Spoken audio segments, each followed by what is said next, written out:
Donner une dernière chance à une transition politique pacifique en Gambie, voilà l'objectif de la visite du président mauritanien. Endossant les habits de médiateur, Mohamed Ould Abdelaziz a ainsi rencontré Adama Barrow, le président élu de Gambie, accueilli pour le moment au Sénégal voisin. Quelques heures plus tôt, il était reçu par le président sortant gambien. Je viens de m'entretenir avec le président Jammeh et je suis à présent moins pessimiste.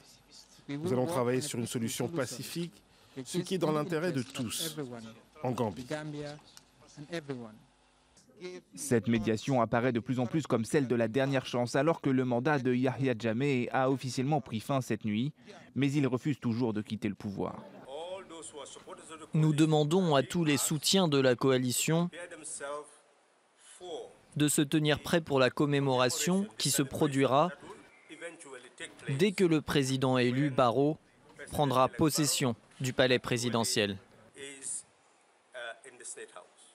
Si la diplomatie échoue, la communauté économique des États d'Afrique de l'Ouest, très engagée dans ce dossier, n'exclut pas l'option militaire.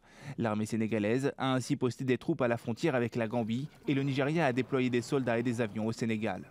Dakar, qui a par ailleurs présenté à l'ONU une résolution pour soutenir une éventuelle intervention des pays membres de la CEDEAO. Nous travaillons pour négocier cette résolution. Bien sûr, cela dépend de ce qu'il se passe sur le terrain, car au moment où l'on parle, il y a de nouveaux développements pour tenter de résoudre la crise de manière pacifique.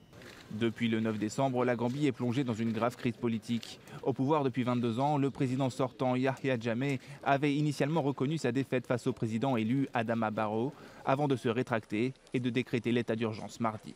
Mais l'homme est de plus en plus isolé. Beaucoup de ses soutiens semblent se démarquer de lui.